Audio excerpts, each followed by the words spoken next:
J'aimerais qu'on puisse reprendre Jean 15. Je vais faire la lecture de la parole de Dieu. Si vous voulez suivre avec moi dans Jean, chapitre 15, les versets 1. Toujours tenté de lire le chapitre au complet, mais... Regardez, ça ne peut pas nous faire du tort, hein, quand même? Jean 15. Je suis le vrai cep, et mon Père est le vigneron. Tout sarment qui est en moi et qui ne porte pas de fruit, il le retranche. Tout serment qui porte du fruit, il l'émonde afin qu'il porte encore plus de fruits. Déjà, vous êtes purs à cause de la parole que je vous ai annoncée. Demeurez en moi et je demeurerai en vous. Comme le serment ne peut de lui-même porter du fruit s'il ne demeure attaché au cep, ainsi vous ne le pouvez non plus si vous ne demeurez en moi. Je suis le cep et vous êtes les sarments. Celui qui demeure en moi et en qui je demeure porte beaucoup de fruits, car sans moi, vous ne pouvez rien faire. Si quelqu'un ne demeure pas en moi, il est jeté dehors, comme le sarment, et il sèche. Puis on ramasse les sarments, on les jette au feu, et ils brûlent. Si vous demeurez en moi et que mes paroles demeurent en vous, demandez ce que vous voudrez, et cela vous sera accordé. Si vous portez beaucoup de fruits, c'est ainsi que mon Père sera glorifié et que vous serez mes disciples. Comme le Père m'a aimé, je vous ai aussi aimé. Demeurez dans mon amour. Si vous gardez mes commandements, vous demeurez dans mon amour. De même que j'ai gardé les commandements de mon Père et que je demeure dans son amour. Je vous ai dit ces choses afin que ma joie soit en vous et que votre joie soit parfaite. C'est ici mon commandement. Aimez-vous les uns les autres, comme je vous ai aimé. Il n'y a pas de plus grand amour que de donner sa vie pour ses amis. Vous êtes mes amis, si vous faites ce que je vous commande. Je ne vous appelle plus serviteur, parce que le serviteur ne sait pas ce que fait son maître. Mais je vous ai appelé ami, parce que je vous ai fait connaître tout ce que j'ai appris de mon Père. Ce n'est pas vous qui m'avez choisi, mais moi, je vous ai choisi. Et je vous ai établi, afin que vous alliez et que vous portiez du fruit, et que votre fruit demeure, afin que ce que vous demanderez au Père en mon nom, il vous le donne. Ce que je vous commande, c'est de vous aimer les uns les autres. Si le monde vous hait, sachez qu'il m'a haï avant vous. Si vous étiez du monde, le monde aimerait ce qui est à lui. Mais parce que vous n'êtes pas du monde et que je vous ai choisi au milieu du monde, à cause de cela, le monde vous hait. Souvenez-vous de la parole que je vous ai dite. Le serviteur n'est pas plus grand que son maître. S'ils m'ont persécuté, ils vous persécuteront aussi. S'ils ont gardé ma parole, ils garderont aussi la vôtre. Mais ils vous feront toutes ces choses à cause de mon nom, parce qu'ils ne me connaissent pas. Ils ne connaissent pas celui qui m'a envoyé. Si je n'étais pas venu et que je ne leur eusse point parlé, ils n'auraient pas de péché. Mais maintenant, ils n'ont aucune excuse de leur péché. Celui qui me hait est aussi mon Père. Si je n'avais pas fait parmi eux des œuvres que nul autre n'a faites, ils n'auraient pas de péché. Mais maintenant, ils les ont vues et ils ont haï, et moi et mon Père. Mais cela est arrivé afin que s'accomplisse la parole qui est écrite dans leur loi. Ils m'ont haï sans cause. Quand sera venu le Consolateur que je vous enverrai de la part du Père, l'Esprit de vérité, qui vient du Père, il rendra témoignage de moi. Et vous aussi, vous rendrez témoignage parce que vous êtes avec moi dès le commencement. Donc, c'est la lecture de la parole de Dieu. On avait vu ensemble que le Seigneur, dans ses paroles, les fameux « Je suis », je suis le pain, dans Jean 6, je suis la lumière du monde, dans Jean 8, la porte, le bon berger, la résurrection et la vie, le chemin, la vérité et la vie. Ici, dans cette 7e parole, je suis donc le cep, ou la véritable vigne du Seigneur, et c'est pour être mis en contraste avec Israël. On sait qu'Israël a été souvent représenté comme étant la vigne du Seigneur, une vigne que le Seigneur avait arrachée de l'Égypte et qui avait plantée dans un pays bon, où finalement, normalement, aurait dû produire du fruit à la gloire de Dieu. Mais, comme tous les passages qui s'adressent à Israël en tant que vigne, on voit finalement qu'Israël n'a pas produit de fruits, et quand il en a produit, c'était un mauvais fruit. Mais il ne faut pas oublier qu'à Israël, tout ce qu'Israël représente, puis tout ce qui est en Israël, le temple, la tribu des Lévites avec le sacrificateur, bref, tous ces types ont trouvé leur réalité en Jésus-Christ. Il est vraiment l'accomplissement, c'est lui le temple. Vous vous rappelez quand il dit « Détruisez ce temple, je le relèverai en 3 jours ». Donc eux voyaient le temple de Pierre, tandis que lui parlait de son propre corps. Donc il est la réalité finale. Et peut-être que pour Israël, et ce n'est pas toujours nécessairement évident à comprendre, Israël révèle au fond le péché de l'humanité.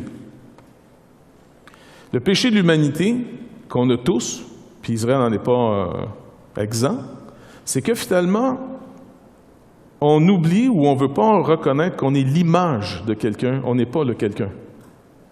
Même l'arrogance humaine, dans la philosophie, des gens vont pousser finalement leur dire jusqu'à dire que Dieu est à l'image de l'homme. Tu sais, on s'est fait un Dieu à notre image. Et puis c'est comme ça qu'on est souvent représentés, nous les croyants. Ils se sont fait un Dieu à leur image. C'est peut-être vrai des fois dans le péché. C'est peut-être vrai que souvent, plutôt que de connaître le Dieu véritable, on s'en fait un sur mesure qui est plus confortable pour nous autres, ça se peut. Mais on oublie néanmoins que l'Écriture nous dit qu'on est créé à l'image de Dieu. Israël a été mis à part pour être, encore une fois, l'image de celui qui devait venir, le véritable Israël. Maintenant, on va lire le psaume 80. Sans tout le lire aussi. Mais il est bien bon. Je vais peut-être le lire au complet. Psaume 80, donc au chef des chantres, c'est un psaume d'Asaph. Il nous est dit « Prête l'oreille, berger d'Israël. Toi qui conduis Joseph comme un troupeau, parais dans ta splendeur. Toi qui es assis sur les chérubins. Devant Éphraïm, Benjamin et Manassé, réveille ta force et viens à notre secours. Ô Dieu, relève-nous. Fais briller ta face et nous serons sauvés. Éternel, Dieu des armées, jusqu'à quand t'hériteras-tu contre la prière de ton peuple? Tu les nourris d'un pain de larmes. Tu les abreuves de larmes à pleine mesure. Tu fais de nous un objet de discorde pour nos voisins, et nos ennemis se raillent de nous. Dieu des armées, relève-nous. Fais briller ta face, et nous serons sauvés. Tu avais arraché de l'Égypte une vigne. Tu as chassé des nations et tu l'as plantée. Tu as fait place devant elle. Elle a jeté ses racines et rempli la terre. Les montagnes étaient couvertes de son ombre. Et ses rameaux étaient comme des cèdres de Dieu. Elle étendait leurs branches jusqu'à la mer et ses rejetons jusqu'au fleuve. Pourquoi as-tu rompu ces clôtures, de sorte que tous les passants la dépouillent, le sanglier de la forêt la ronge, et les bêtes des champs en font leur pâture? Dieu des armées, reviens donc, regarde du haut des cieux et vois, considère cette vigne, protège ce que ta droite a planté et le fils que tu as choisi. Elle est brûlée par le feu, elle est coupée, ils périssent devant ta face menaçante. Que ta main soit sur l'homme de ta droite, sur le Fils de l'homme que tu t'es choisi. Et nous ne nous éloignerons plus de toi. Fais-nous revivre et nous invoquerons ton nom. Éternel des armées, relève-nous, fais briller ta face et nous serons sauvés. Donc, on voit dans ce passage encore la comparaison ici de la vigne, mais en même temps, dans ce psaume, on a l'impression qu'il parle de la vigne qui était le type, Israël, et la vigne véritable qui va être Christ, le Fils qu'il s'est choisi, l'homme, au fond, le Fils de l'homme qui va marcher devant lui. Donc, en Jésus-Christ, on retrouve toute cette illustration de la vigne. On a vu finalement que ce n'était pas nécessairement trop évident de comprendre qu'est-ce qu'être retranché de lui si on ne porte pas de fruits. Certains y ont vu la perte du salut, si on ne porte pas de fruits, il va nous retrancher.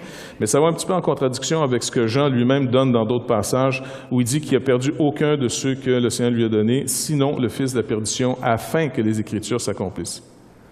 Donc, Judas, en d'autres mots, n'a jamais été sauvé. Mais il est l'homme, encore une fois,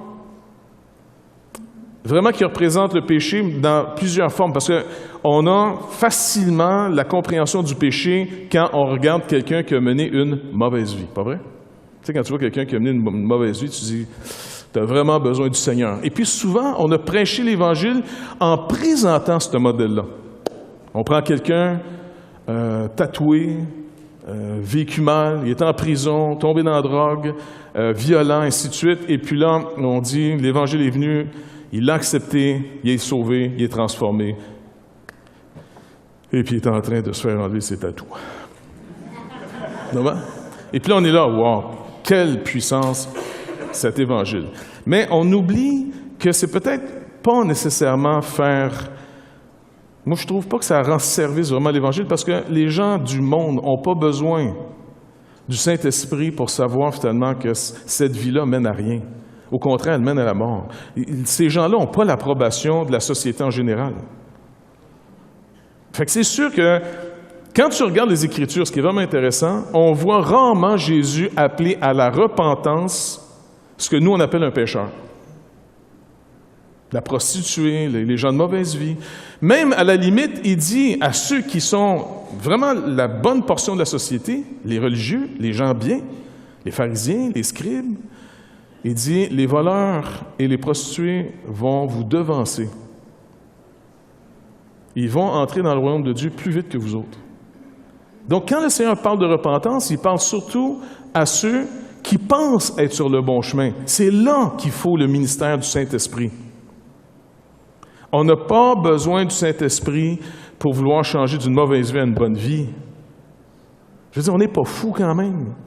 On reste créé à l'image de Dieu. On est tous contre le mal, même celui qui fait le mal. Le soir, quand il se couche, il s'en veut d'avoir fait le mal. Est-ce que, par exemple, avant que vous ayez été racheté par le Seigneur Jésus-Christ, avant que le Saint-Esprit ait saisi votre vie, est-ce que vous vous êtes déjà senti mal de faire le mal? Alors, tu vois, il y en a 3 ou 4 qui s'entendent. Et pourtant, le Saint-Esprit n'est pas sur votre vie, parce qu'on a tous un sens moral.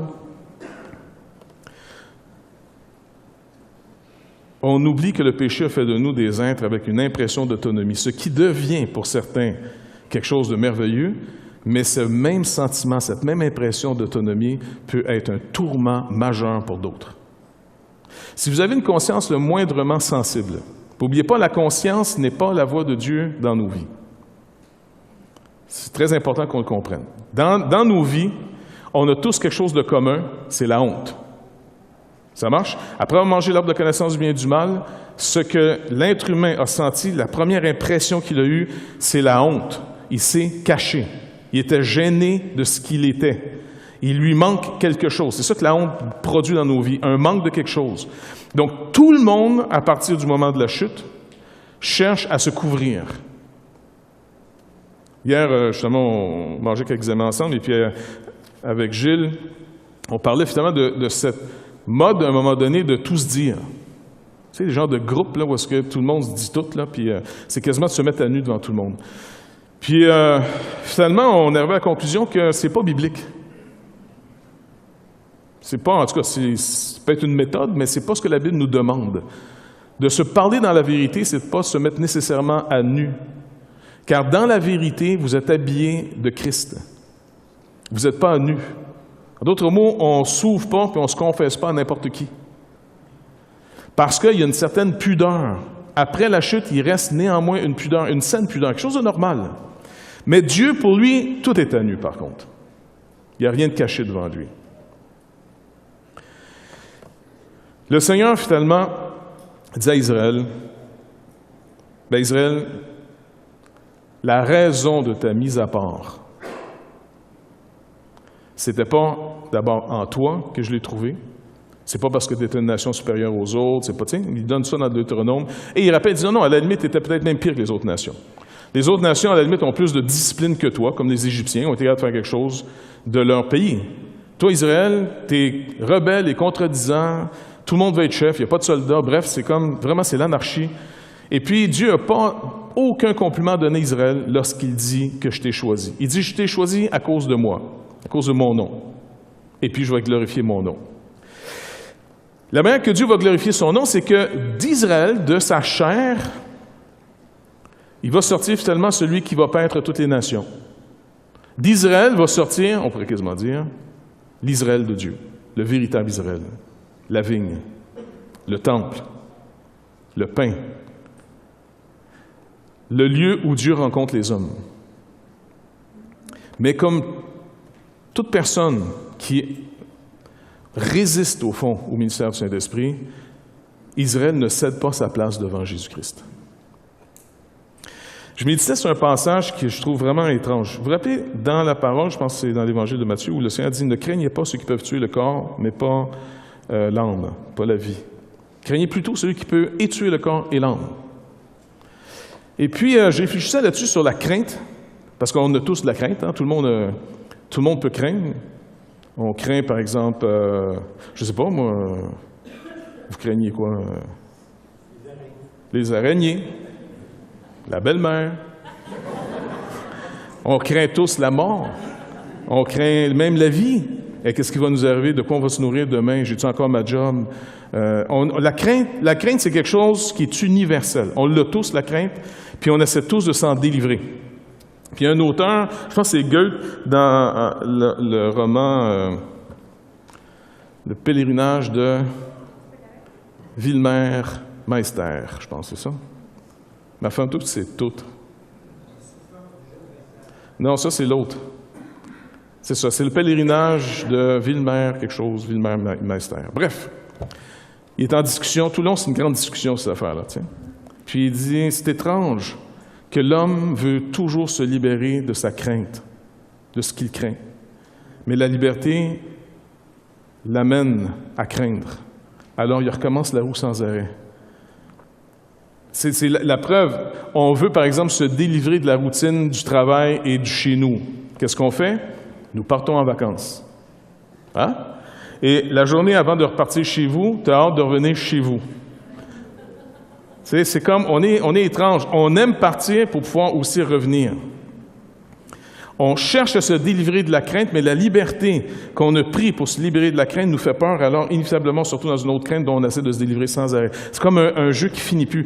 Et puis, je repensais encore à ce passage, parce que finalement, quand je lis le passage ici, surtout sur « si ça ne produit pas de fruits, il le coupe et il le jette dehors », tu te dis, tu sais, fatigant ça, un petit verset de même, pas vrai? Donc, je reméditais en disant « ne craignez pas ceux qui peuvent tuer le corps ». C'est facile à dire de ne pas craindre, quand c'est marqué ici. Matthieu 10, 28. Ne craignez pas ceux qui tuent le corps et qui ne peuvent tuer l'âme. Craignez plutôt celui qui peut tuer, qui peut faire périr l'âme et le corps dans la géhenne. Et inévitablement, on parle du Seigneur ici, on ne parle pas du diable. Mais, si on est honnête, on est à l'Église, on se voit de l'être. En sortant, vous pourrez faire semblant d'autres choses, mais là, pour l'instant, on se donne une petite pause pour on essaie d'être honnête. Est-ce que, honnêtement, je vous dis, nous fermons les portes et nous mettons le feu au bâtiment et on va tous mourir? Est-ce qu'il y en a qui préféraient peut-être que la réunion finisse plus vite que prévu? On craint tous la mort, pas vrai? Est-ce que vous réalisez que le Seigneur nous dit ces choses pour nous faire comprendre un problème qu'on a et non pas pour régler le problème? Ça ne règle pas le problème à quelqu'un de dire « Aie pas peur de celui qui peut juste tuer le corps. Aie peur plutôt de celui qui peut jeter les deux dans la géhenne. » Je veux dire, il n'y a rien de rassurant. C'est comme s'il choisit comment tu veux mourir. Mais pourquoi maintenant la crainte qu'on essaie de se délivrer produit plus de crainte dans nos vies? Au point qu'une société qui arrive à se délivrer de plus en plus de toutes ces menaces, qu'il y en a de moins en moins à l'extérieur, angoisse de plus en plus. On se le répète souvent, quand on va dans certains pays où les besoins sont tellement de base, on voit rarement des gens dépressifs. Ils n'ont pas le temps de l'être.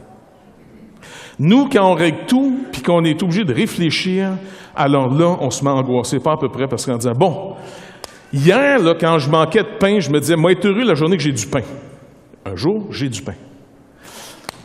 Oui, c'est vrai, je suis habitué à avoir le pain, l'angoisse est revenue. Non, mais le bonheur, il est quand je vais pouvoir faire une sandwich, donc il me faut du jambon. Un jour, j'ai du jambon. Non, au fond, je pense que je le sais, c'est quand je vais pouvoir mettre de la salade aussi, avec de la moutarde de Dijon. C'est là, je pense, que mon bonheur va arriver. Et un jour, moutarde, salade, jambon, pain.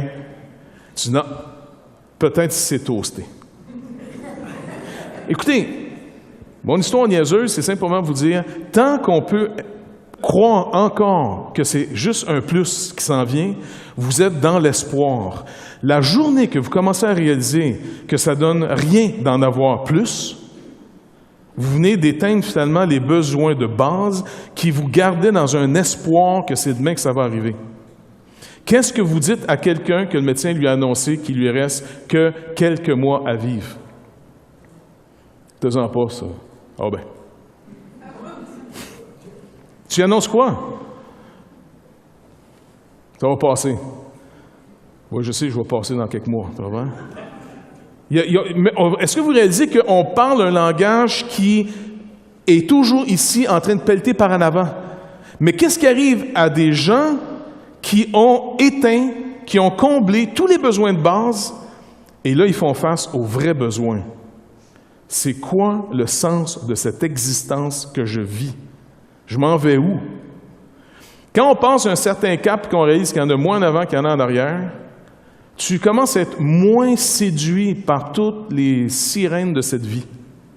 Tu commences à te dire, « Hey, on court pour bien des affaires, mais sais-tu quoi? On fait juste courir vite pour aller pas plus loin que n'importe qui d'autre. » Alors Israël, comme nous, espérait énormément, tant que son Messie n'était pas venu, c'était « Demain, on va être heureux. Demain, il va venir. » Et voilà qu'il vient.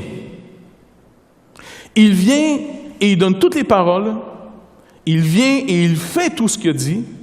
Et il dit ici en passant, je vous ai enlevé toute excuse. Donc, qu'est-ce qu'il fait Israël? Il les met dans une angoisse comme seuls les riches peuvent vivre. Ça me dit, c'est étrange. Mais il y a une angoisse qui peut arriver qu'à des riches parce qu'ils n'ont plus besoin. Ils n'ont plus espoir que c'est la prochaine patente qui va les rendre heureux. Et là, Israël a plus de sens à être Israël. Et c'est pas compliqué. Le Seigneur dit, écoute, tu dois disparaître. Le salut d'un être humain, en réalité, c'est quoi? Tu dois disparaître. Tu es là, mais attends, non, écoute, je dois paraître. Tu as été créé à mon image. Alors la réalité est arrivée. Quand on a chanté tout à l'heure un passage, « Ce n'est plus moi qui vis, c'est Christ qui vit en moi. » Avez-vous déjà réfléchi à ça? « Ce n'est plus moi qui vis, c'est Christ qui vit en moi. » Vous êtes cachés en Christ et quand Christ paraîtra, alors vous paraîtrez. Donc, si on cherche, comme Israël, à prendre Jésus pour devenir plus, il va devenir littéralement une menace pour nos vies. On ne comprendra pas, plus souvent qu'autrement, pourquoi le Seigneur n'a pas béni nos vies, béni nos projets, béni même nos mariages. Si un couple ne réalise pas qu'il est marié à la gloire de Dieu, c'est pas juste pour le témoignage. Tu sais, parce que des fois, on parle du témoignage comme « Soyez des bons showcases pour que les gens veuillent l'Évangile que vous avez. » Tu sais, essayez de... Mettez-en un peu. En réalité, on est mariés pour la gloire de Dieu. Notre mariage est une image du mariage, qui n'est pas le nôtre. Ma vie est une image de la vie, mais qui n'est pas la mienne. Israël était l'image de l'Israël de Dieu. Quand on commence à réaliser tout ça, on commence à comprendre finalement que si on accepte cette mort de nous pour la vie de Christ, alors on vient de commencer à comprendre finalement comment on est éternellement sauvé. On ne peut plus être perdu. C'est comme de commencer à comprendre le ministère de la loi. La loi n'a jamais été donnée pour sauver qui que ce soit. Sinon, il y aurait eu au moins 3-4 qui auraient pu être sauvés. Jusqu'à temps que Jésus dit, bon, OK, pour ceux qui ne sont pas capables, là, je vais le nez pour les autres. Là. Mais non, la loi ne peut pas nous sauver parce que Paul dit lui-même que dans ce système de loi, c'est une autre discussion qu'on a eue hier soir justement, dans cette manière de vivre sous la loi, est-ce qu'il y a des gens qui sont arrivés un jour à dire, moi, je suis irrépréhensible?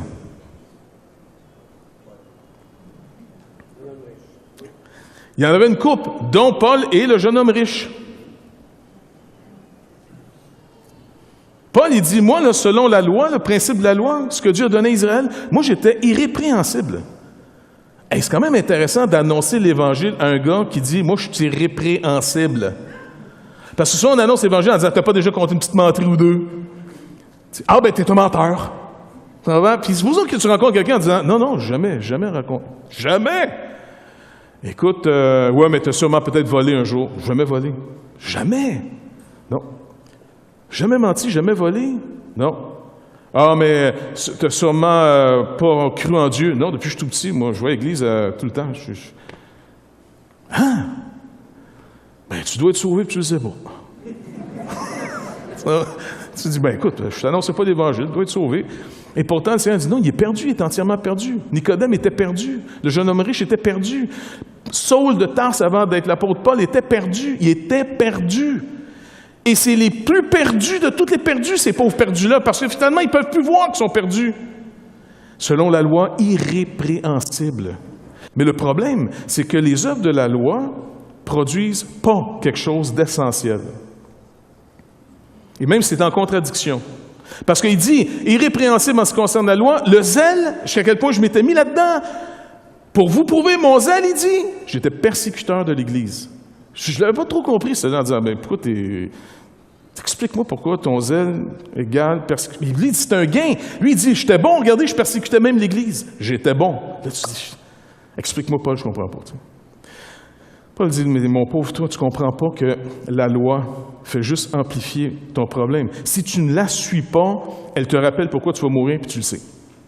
Si tu la suis, elle t'amène dans un piège encore plus profond. Produisant toutes les œuvres de la loi, tu ne peux pas avoir la foi en Dieu. Ça t'amène au maximum de ton état perdu. Rassuré sans Dieu, car j'ai tout fait ce que je devais faire. Et c'est pour ça que le jeune homme riche, il est vraiment brillant et il est vraiment confus en disant, comment ça se fait que j'ai tout fait ces choses, parce que Jésus, il dit, tu sais, quand il dit, qu'est-ce que je dois faire pour mériter la vie éternelle? Bon maître. D'abord, il dit, de bon, un seul, Dieu. On va régler ça en partant. Deuxièmement, il dit, fais ce que la loi dit, mais je le fais depuis que je suis tout jeune. Est-ce que Jésus a dit, ah, espèce d'hypocrite, tu ne me tromperas pas?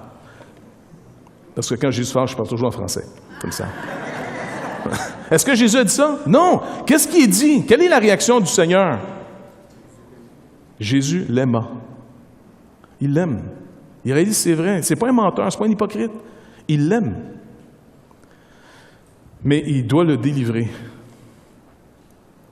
Car ce type de justice nous éloigne encore plus de Dieu. Mais le jeune homme riche est assez à l'écoute pour réaliser en disant, j'ai un problème. Je me sens mal. Il me manque quelque chose. En réalité, ce qui lui manquait, c'était la vie. Il manque la vie. Pourtant, j'ai tout fait ce que je devais faire. C'est vrai. Et puis, il y a des gens qui sont moins pollués que d'autres par le péché. Parce que le péché, c'est d'abord une position séparée de Dieu. C'est pas d'abord que tu fais plus de... C'est d'abord une position, tu es séparé de Dieu. Et deuxièmement, les péchés commis ou le péché a plus ou moins affecté les personnes. Comme physiquement, on arrive dans cette vie avec une plus ou moins bonne génétique. Tu sais, il y a des gens qui naissent infirmes, mais ce n'est pas de leur faute, mais c'est la faute du péché et ils en ont subi plus de conséquences que d'autres. Il y en a qui sont nés avec des bons caractères. Des bons caractères. Ça existe du monde qui ont des bons caractères. Ceux qui en ont des moins bons, ils n'arrivent pas à quoi? Non, c'est un hypocrite, il doit faire semblant d'être gentil. Non, il y en a pour vrai. Moi, j'ai rencontré quelqu'un, j'étais sûr. On parlait avec Pasteur Réal, j'étais sûr qu'il actait. Il est trop gentil. Puis je dis, écoute, puis là, j'ai eu l'occasion de le connaître. Mais savez-vous quoi? Il est vraiment gentil de même. Puis c'est plus fort que lui. Il est gentil. C'est le pasteur Régent Joly. Moi, j'étais sûr que... Non, lui, là, il faut que je le connaisse mieux parce que... Honnêtement, il est vraiment gentil, ce gars-là, c'est pas croyable. Vous avez un problème, là? Vous voulez quelqu'un qui vous écoute pour vrai, là? Parce que des fois, il y en a qui font semblant de vous écouter, tu sais. Ça fait partie de nos jobs, là, tu sais. Écoute, on le fait bien quand même. Régent, il écoute pour vrai. J'en viens pas. Puis il prie pour vrai. pour les personnes qui ont dit qu'il va prier pour eux autres. Puis il va vous visiter pour vrai, j'en reviens, tu sais. Mais tu dis, ah, c'est sûrement parce qu'il est chrétien. Non, je suis sûr qu'il est tellement avant d'être sauvé. Le fruit qu'un croyant porte, c'est pas d'abord qu'il devient meilleur. C'est qu'il est réconcilié à Dieu. Et dans cette réconciliation en Dieu, il y a quelque chose de nouveau que seul le Saint-Esprit peut produire. La confiance en Dieu. Puis, tombez pas trop vite en disant « Ah, c'est facile. » Non, attends. Beaucoup de gens pensent avoir confiance en Dieu parce qu'ils font ce qu'il dit. Alors, c'est pas en Dieu qu'ils ont confiance, c'est dans ce qu'ils font qui fait que Dieu ne peut pas être contre moi. Vous me suivez? C'est facile de dire « Il ne peut pas m'haïr, je fais tout ce qu'il demande », qui est, en passant, une cause de frustration pour bien du monde. Surtout quand tu es marié, parce que là, c'est une relation intensive. Tes amis, tes voix, ils partent, ils reviennent. Tu sais, c'est pas grave, tu prends un break. Hein, tes amis, c'est difficile de prendre un break de ton conjoint, de ta conjointe. Pas vrai? C'est vrai. On les aime. Mais il peut y avoir une frustration quand tu dis « Coudonc! Moi, je fais tout pour être aimé. Me semble qu'il n'y a pas un gros retour là-dessus. » Pas vrai? Ça peut être une cause de frustration. Donc, est-ce que je suis vraiment reposé dans la relation avec l'autre ou j'ai plutôt confiance dans ce que je fais? C'est supposé de le manipuler comme je le veux. C'est pas pareil. C'est tellement pas pareil. Mais à nos yeux, on pense que c'est pareil. La vraie relation, elle est toujours bâtie sur la confiance que l'autre nous a vraiment reçue. Et c'est pour ça que s'il y a un péché que Dieu se met en colère d'une manière incroyable, c'est l'adultère. Parce qu'il n'y a plus de relation possible après, à moins d'avoir vraiment une repentance. Et puis, il faut bâtir. C'est casser. C'est pas juste casser un petit peu. C'est que la relation dans laquelle je suis posé de faire entièrement confiance pour ne pas me protéger, c'est cassé. C'est pas pour rien que le Seigneur est violemment contre cette forme de péché, parce que c'est le type de péché qui nous montre, c'est ça le péché dans vos vies. Le péché que vous avez commis a brisé naturellement maintenant pour vous cette confiance en moi. Vous ne me croyez pas. Et Jésus dit, on est abouti finalement, voici la parole s'est accomplie. Vous m'avez haï sans raison, sans cause. Israël, je te demande de me faire confiance. Tasse-toi, viens derrière moi, tu n'es que mon ombre. Et là, c'était trop. Et c'est pour ça que Jésus dit après, est-ce que vous comprenez que si le monde m'a haï, il va vous haïr? Pourquoi? Parce que le monde est à l'image de Dieu, mais ne se refuse d'être que l'image de Dieu. Et il vient. Un croyant, finalement, qui va porter beaucoup de fruits dans sa vie, c'est pas quelqu'un qui va faire plus d'œuvres qu'un autre. Parce que certains d'entre nous, on a reçu un appel, une portion, une capacité dans le Seigneur de produire plus de fruits qu'un autre, plus d'œuvres qu'un autre, c'est-à-dire. L'apôtre Paul était quand même un peu exceptionnel, pensez pas? Je veux dire, c'était quand même, il n'était pas reposant à suivre. Il perdait, il brûlait ses équipes sans arrêt. Je suis encore tout seul. Moi, je vais dire, écoute, Paul, si ça fait la 15e fois que tu es tout seul, tu dois peut-être faire quelque chose. Ça ne se peut pas que ce soit tous eux autres qui n'ont pas compris quelque chose. Paul, il leur en veut même pas, à la limite. Il dit, non, mais le Seigneur était avec moi. Paul était tellement intense qu'il brûlait son monde. Littéralement. Jean-Marc, là, il avait commencé à marcher avec eux autres, il est retourné voir sa mère en disant, je ne peux pas le suivre, il m'angoisse, j'en veux, tu sais. Puis il est revenu. Puis quand là, il revenu, hey, je ne le veux pas, lui. Barnabas, Paul, tu connais-tu la grâce? Puis ils sont pognés les deux ensemble. Paul était exceptionnellement intense. C'est le genre de gars, je pense, qui fait dormir 2-3 heures par jour. C'est le gars qui se retrouve, il fait aucun cas de sa vie. Mais c'est pas parce qu'il est exceptionnellement bon. Il est déjà un gars zélé, naturellement. Parce qu'oubliez pas, avant sa conversion, il était tout aussi zélé dans la Bible, tout aussi zélé dans la religion, au point qu'il persécutait l'Église, puis il ne lâchait pas. Il prenait pas une pause là-dessus. C'est le même gars. Sauf que quand le Seigneur est venu dans sa vie, c'est pour Christ. Il reste tout aussi intense. Donc, nous ne pouvons pas mesurer le fruit par l'activité de quelqu'un. Il y a des gens qui sont appelés à faire, et ils vont le faire, c'est dans leur nature, ils vont en faire bien plus que les autres. À qui j'ai beaucoup donné, je vais demander plus. Je sais que je t'ai donné plus. Je t'ai donné 5 talents, je t'en ai pas juste donné un, je t'en ai donné 5. Je sais, je t'ai fait, je te connais, tu peux porter ces 5 talents.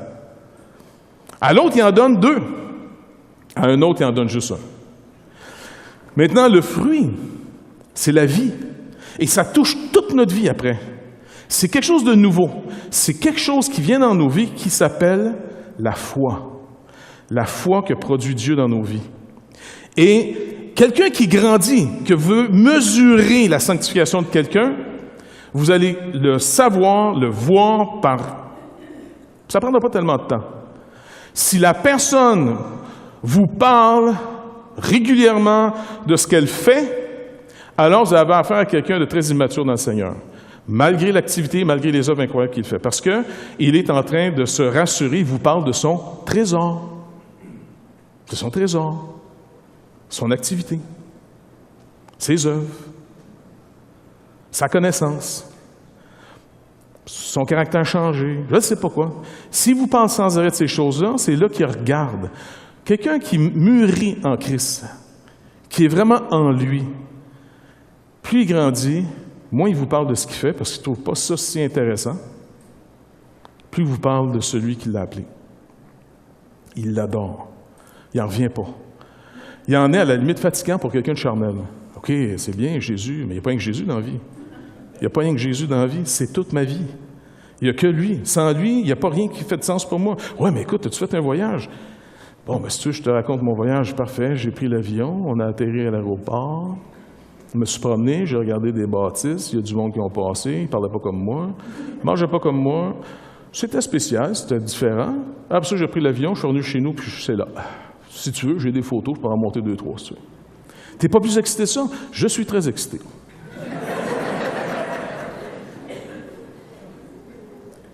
Honnêtement, il y a des gens qui se disent, mais comment, c'est un voyage loin. Oui, c'est vrai, c'était loin. C'est fatigant.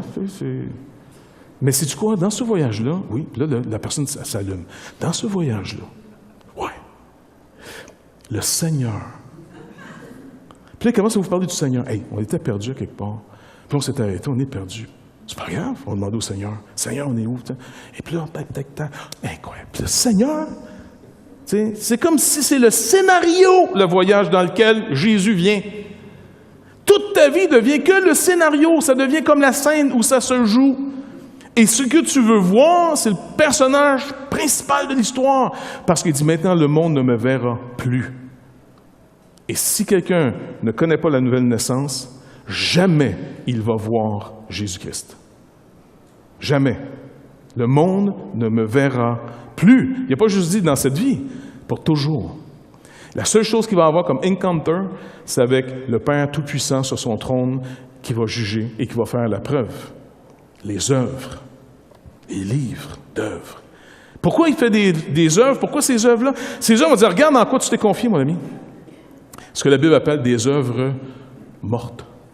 Des œuvres de mort. C'était des bonnes œuvres. Oui, mais si tu t'es confié là-dedans, ces morts sont une œuvre. Ça ne donne pas la vie, une œuvre. Mais t'es bonne. Oui, regarde bien, j'en ai ici, là. Ils s'en vont en enfer. Et devine devine leurs œuvres. Je ne sais pas. Seigneur, on a prophétisé en ton nom. On a chassé des démons en ton nom. Qu'est-ce qu'ils ont fait après ça? On a guéri des malades en ton nom. Et il leur dit quoi? Je ne vous ai jamais connu. Retirez-vous de moi, ouvrier d'iniquité. Pensez-y, ouvrier d'iniquité. Ah, c'est parce qu'en réalité, il y avait un bar de danseuses. Non, non, non, c'était du bon monde. Mais où était leur confiance? Ils viennent te le dire. On a fait ça en ton nom, on s'est confié là-dedans, on se rassurait là. Est-ce que vous voulez réaliser? Le Seigneur veut tellement nous amener finalement en disant, écoute, moi là, je veux que ma joie soit en toi. C'est ce qu'il a dit. Il dit, portez beaucoup de fruits, là, gardez mes commandements. Il dit, je vous dis ces choses afin que ma joie soit en vous. Puis pensez-y, écoute, c'est quoi cette joie-là? Il y en a qui la cherchent en disant, priez pour moi, l'imposition des mains, ou peut-être on chante assez longtemps pour qu'on... Non, non, non. La joie, là, c'est de... Regarde le trésor que je te donne maintenant. Tu n'as plus besoin de rien d'autre. Tout le reste, là, ce sera juste le scénario dans lequel ça va se passer. La vie, la mort, les choses qui arrivent dans cette vie, tout ça, ça t'appartient maintenant. Pour une seule raison, en vue que tu me connaisses. Parce que la vie éternelle, c'est que tu puisses le connaître, le Seigneur nous dit. Qu'il te connaisse, toi, le seul vrai Dieu, et celui que tu as envoyé, Jésus-Christ. Donc, le fruit ici, là, va se bâtir dans nos vies, pas nécessairement par nos activités, quoi qu'il va y en avoir, c'est normal, on est des êtres d'activité.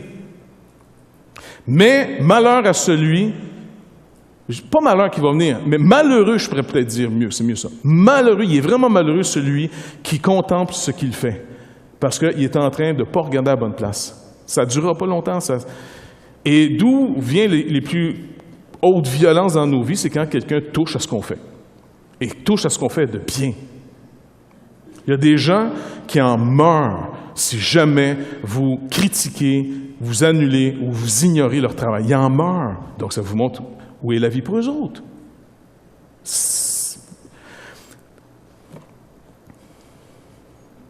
Maintenant, si je demeure dans sa parole, première étape de demeurer véritablement dans la parole de Dieu. Première étape. Puis là, ça va être rassurant, vous allez voir. Première étape que la parole de Dieu fait normalement, c'est de nous troubler.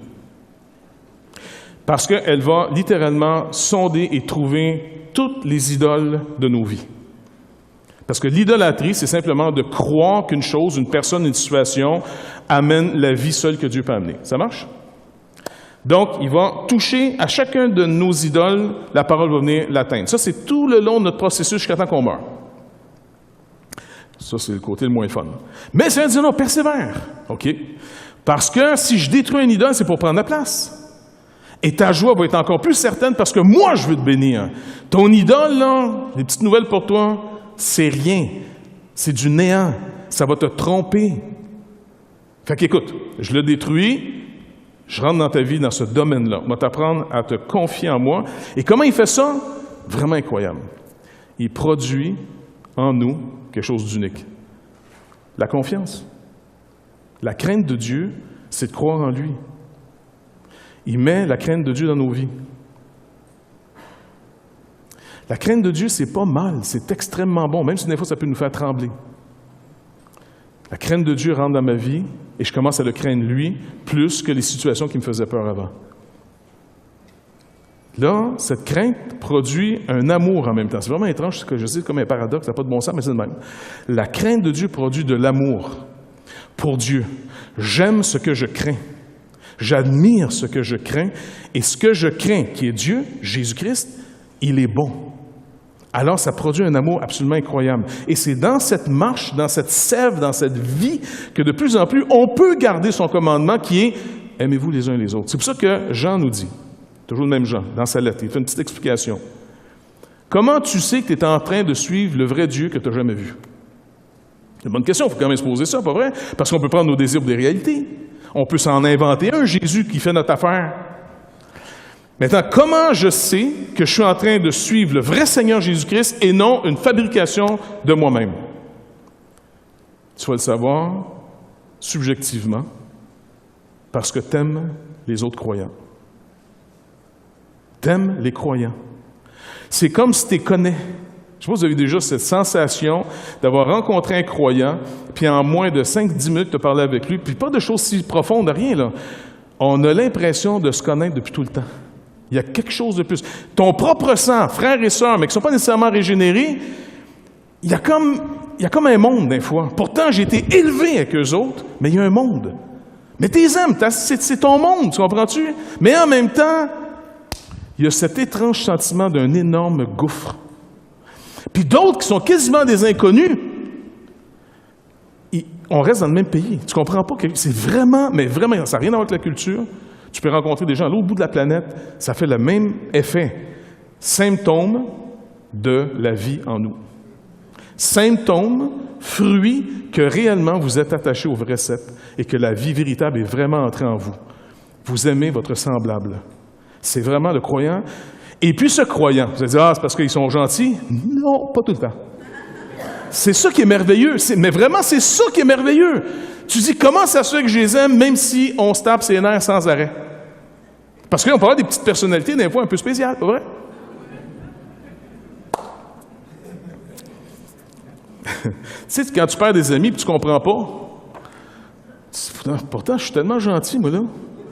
Pourquoi il ne veut plus venir chez nous? Non, mais ça m'arrive, puis je me pose des questions. Je dis, écoute, je dois peut-être pas être si reposant que ça, bon, pour certains tempéraments. Ma femme reste encore avec moi quand même. Hein? Donc, les fruits sont peut-être des activités, ça se peut, mais c'est pas ça. Parce que, n'oubliez pas, si vous êtes en vie et ce que vous êtes dans la portion est dynamisé pour Christ. Mais vous étiez en train de produire le même genre d'activité avant. Avant, vous étiez pareil. Paul était pareil. Donc, attention à mesurer ça par de l'activité. Ça marche. Il y a des portions calmes dans le corps de Christ, croyez-le ou non. Moi, c'est difficile à croire, mais ça existe. Du monde calme dans le Seigneur. C'est des gens qui ont un don d'hospitalité. Ils ont du temps pour les autres. Il y en a d'autres, c'est des nerveux dans le Seigneur. Tu comprends? Ils sont toujours comme... Tu sais? Mais sauvés ou pas sauvés, ils étaient pareils. Ils sont faits de même. Ils sont bâtis sur un frame spécial. Il faut qu'il se passe quelque chose. Un gars qui s'en vient vraiment, un ami que j'apprécie énormément, qui s'appelle Guy Bourassa. Guy Bourassa, pour ceux qui le connaissent, tu sais, je parlais de Régent tout à l'heure, qui est vraiment un gars doux et gentil. Mais vraiment, pour vrai. Guy m'expliquait quand il était jeune, là, du matin au soir, il courait, sautait, se baignait. Je dis, tu sais, puis il dit, j'avais plusieurs chums dans la journée parce qu'il n'arrivait pas à me suivre toute la gang, tu vois.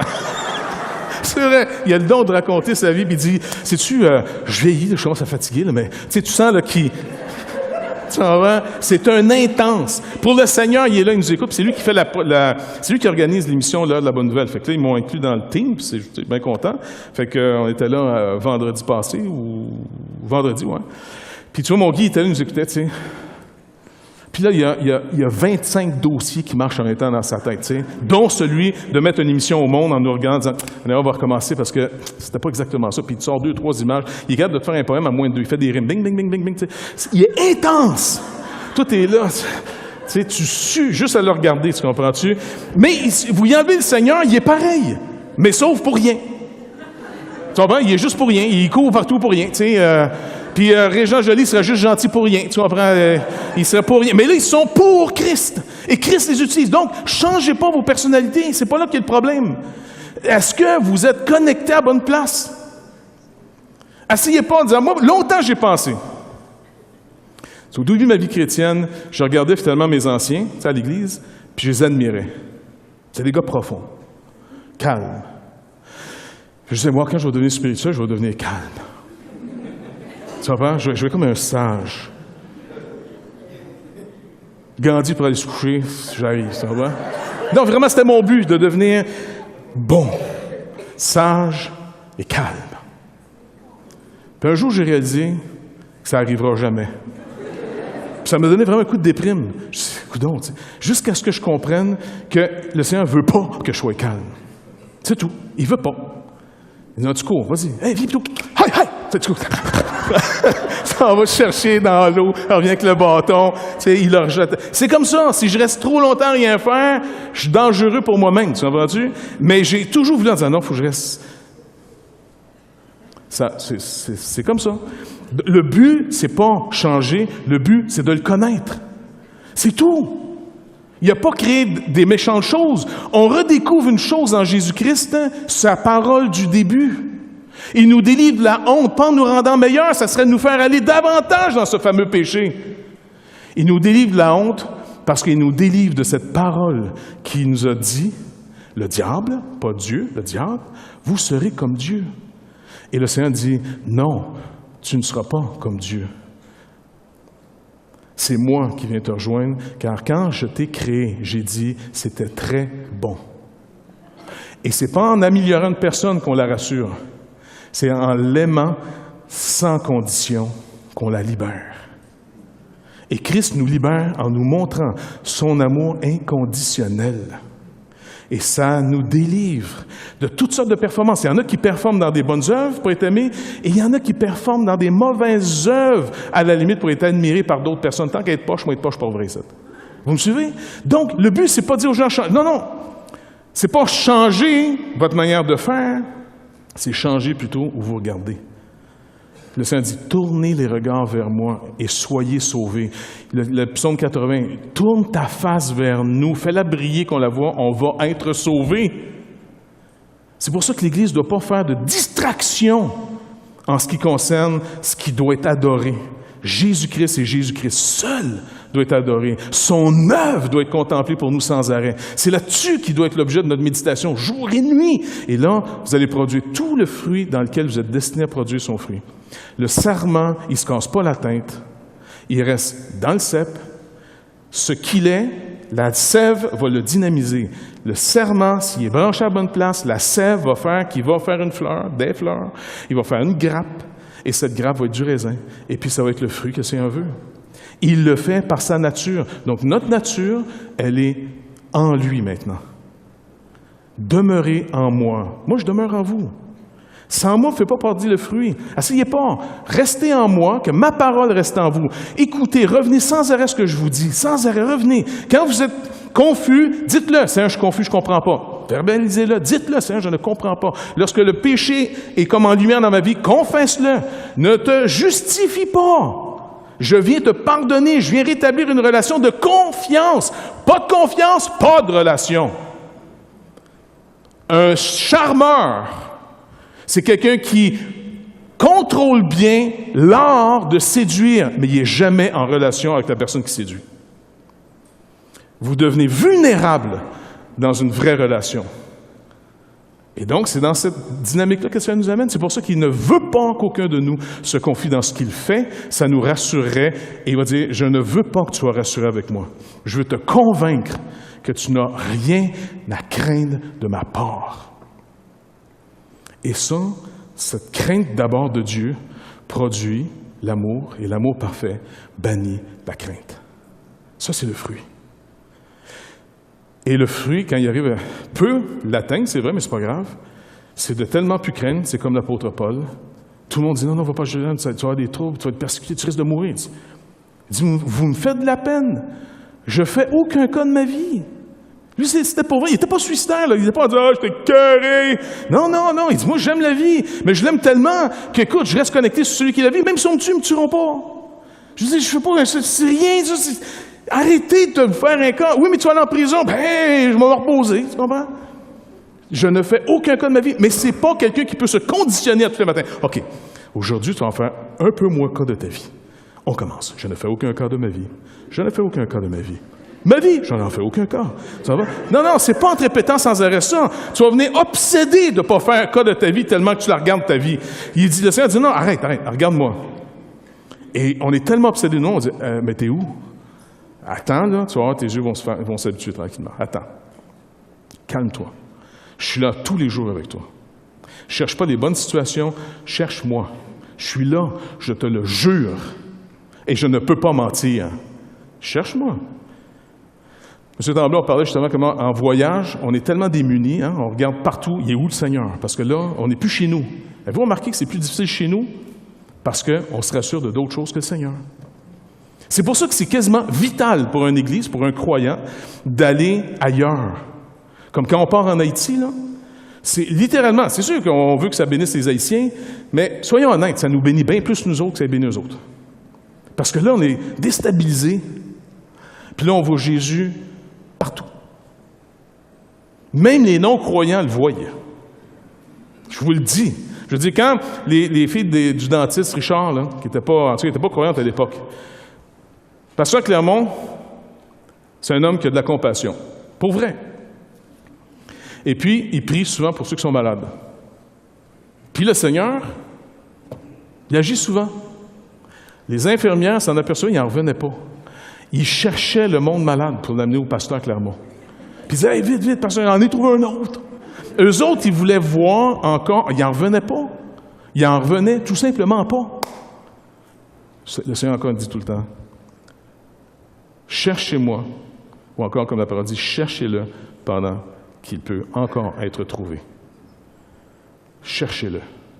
Celui qui l'a trouvé a trouvé la vie. Et nous vivons de son œuvre, et son œuvre va faire qu'on va être redynamisé dans ce qu'il veut, On n'a pas besoin de changer de personnalité. Ça va être totalement différent. Amen. Seigneur, tu nous dis dans ta parole encore une fois que sans toi, on ne peut rien faire. Le problème, c'est qu'on peut être actif et on a l'impression qu'on peut faire plein de choses sans toi. Mais apprends-nous, encore une fois, à demeurer en toi, Seigneur Dieu, simplement dans ce que tu dis. Et de demeurer dans ce que tu dis va nous faire vivre ton commandement. Étrangement, on va commencer à reconnaître ceux qui ont cette sorte de vie, ce même esprit. Et Seigneur Dieu, il y a un amour étrange, pas nécessairement émotif, mais il y a comme un amour de connaissance. On est en terrain connu. Parce que Seigneur Dieu, tu rétablis en nous quelque chose de vraiment spécial. Même pour les non-croyants, on commence à aimer les gens parce qu'on redécouvre ton image. On est délivré d'être des dieux, d'être plus bon que bon. Et soudainement, on est en paix avec ce que tu as fait lorsque tu nous as créés. On est en paix avec nos limites. On est en paix avec notre caractère. On est en paix. Vraiment, on est en paix. Seigneur Jésus, que cette joie qui est la tienne puisse continuer à nous pousser, à nous dynamiser, à nous réjouir. Parce que Seigneur, toi, tu es réjoui car ton œuvre, elle est parfaitement accomplie. Non seulement tu nous as créés, mais tu nous as sauvés, tu nous as rachetés, tu nous as justifiés. Tu nous as unis à toi, Seigneur Dieu, pour entrer dans quelque chose qui dépasse tout ce qu'on peut imaginer aujourd'hui. Alors merci, Seigneur Dieu, de nous fortifier dans la foi qui vient de toi. Car toi seul peux rétablir la crainte de toi pour nous délivrer de toutes les autres sortes de craintes qui trop souvent sont à l'origine de nos actions. Merci de continuer ce travail toi-même et de garder, de saisir toute notre attention pour la gloire de ton nom, pour notre bonheur. C'est dans le précieux nom de Jésus-Christ qu'on te remercie. Amen. Dieu vous bénisse. Bonne semaine.